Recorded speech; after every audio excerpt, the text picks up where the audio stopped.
আজিকর কাণ্ডের প্রতিবাদে একের পর এক মিছিল প্রতিবাদে পথে নেমেছে বিজেপি। কলেজ স্কোয়ার থেকে ধর্মতলা পর্যন্ত মিছিল বের করা হয়েছে বিজেপির মহিলা মোর্চার তরফে। অন্যদিকে কংগ্রেসেরও মিছিল বের করা হয়েছে। বিধান ভবন থেকে অধীর চৌধুরীর নেতৃত্বে কংগ্রেসের সেই মিছিলের ছবিও আপনারা দেখতে পাচ্ছেন। সরাসরি কথা বলবো শিবাশিস মৌলিক প্রতিনিধি রয়েছেন। শিবাশিস, বিজেপির তরফ থেকে মিছিল বার করা হয়েছে যেটি কলেজ স্কোয়ার থেকে শুরু হয়েছে। কলেজ স্কোয়ার থেকে আরজিকর হাসপাতাল এই কিন্তু রুট রাখা হয়েছে বিজেপির তরফ থেকে। বিজেপির মহিলা মোর্চা, রাজ্য বিজেপির মহিলা মোর্চা, তাদের তরফ থেকে এই মিছিল কলেজ স্কোয়ার থেকে আরজিকর হাসপাতাল এই উদ্দেশ্যে আজ দুপুর 2টো নাগাদ ডাক দেওয়া হয়েছিল। 3:30 নাগাদ শুরু হয়েছে। রয়েছেন রাজ্য বিজেপি মহিলা মোর্চার সভানেত্রী ফাল্গুনী পাত্র। আমি ফাল্গুনী পাত্রের সঙ্গে কথা বলার চেষ্টা করব। ফাল্গুনী দি, আজকে আপনাদের বার্তা কি? দেখুন, প্রথম থেকেই খুনিদের যে আড়াল করার চেষ্টা, যারা চেষ্টা করছে, সিবিআই তদন্ত তো দিয়েছে অবশ্যই। আমরা কোর্ট মনিটরে সিবিআই তদন্ত যে কোর্ট দিয়েছে সেটা আমরা মাথা পেতে নিয়েছি, কিন্তু এতদিন ধরে যে প্রমাণ লোপাটের চেষ্টা এবং প্রকৃত খুনিকে যারা আড়াল করতে চাইছে, আমার মনে হয় তাদেরও দৃষ্টান্তমূলক শাস্তি হওয়া উচিত। কারণ এই ধরনের একজন ডাক্তারকে যেভাবে পাশবিক নির্যাতন করে মেরে ফেলা হলো,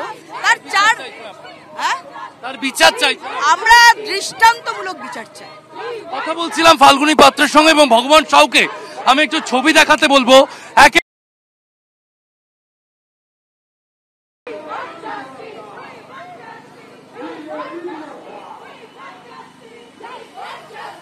আমরা রয়েছি এখন দীনেন্দ্র স্ট্রিটে এবং সেখানে তৃণমূলের যে মিছিল, সেই মিছিল একটু আগেই প্রায় শেষ হয়েছে এবং কুণাল ঘোষের নেতৃত্বে মিছিল হয়েছে। কুণালদা, জানতে চাইবো, আজকে সবাই যখন আরজিকর নিয়ে আমরা দেখছি বিজেপি রাস্তায় নেমেছে, কংগ্রেস রাস্তায় নেমেছে, আপনারা সেই অনিতা দেওয়ান বানতলা ইস্যু সেইটাকে সামনে আনছেন, কি বিষয়? আমরা বানতলায় কর্তব্যরত অবস্থায় ধর্ষণ এবং খুন হওয়া ডক্টর অনিতা দেওয়ান তার বাড়ির সামনে একটি ধর্ণা করেছি। সেখান থেকে আমাদের এই প্রতিবাদ মিছিল।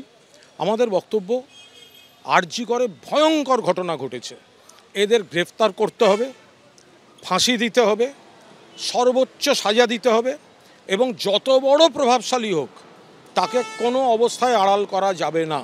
মুখ্যমন্ত্রী মমতা বন্দ্যোপাধ্যায়, পুলিশ 24 ঘন্টার মধ্যে একজনকে অ্যারেস্ট করেছে। মুখ্যমন্ত্রী কড়া অবস্থান ক্লিয়ার করেছেন। অভিষেক বন্দ্যোপাধ্যায় কড়া অবস্থান ক্লিয়ার করেছেন। মুখ্যমন্ত্রী এও বলেছেন দরকারে সিবিআই নিক।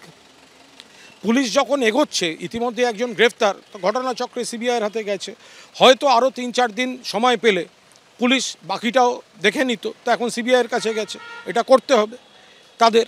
আর আমাদের তার সঙ্গে বক্তব্য, এই বাম এবং রাম, সিপিএম আর বিজেপি যে কুৎসা মানুষের আবেগটাকে বিভ্রান্ত করার চেষ্টা করছে, অরাজনৈতিক মোড়কে মানুষের আবেগকে অন্যভাবে নিয়ে যাচ্ছে। আরে আমরাও তো আবেগতাড়িত, আমরাও তো চাই আরজিকরে যে এই যে পৈশাচিক ঘটনা ঘটেছে তাদের হোক, কিন্তু অনিতা দেওয়ানের বাড়িতে যে বানতলায় ধর্ষণ করে খুন, সিপিএম বিজেপির আমলে যা যা হয়েছে, তাদের উস্কানিতে, তাদের পৃষ্ঠপোষকতায় কোনো প্রোগ্রাম হলে সেটা মানুষকে মনে করিয়ে দিতে হবে তাদের কাজটা দেখলে। এবং সেই কারণেই কিন্তু আজকে অনিতা দেওয়ানের বাড়ির সামনে জমায়েত এবং মিছিল করা হয়েছে তৃণমূল কংগ্রেসের পক্ষ থেকে।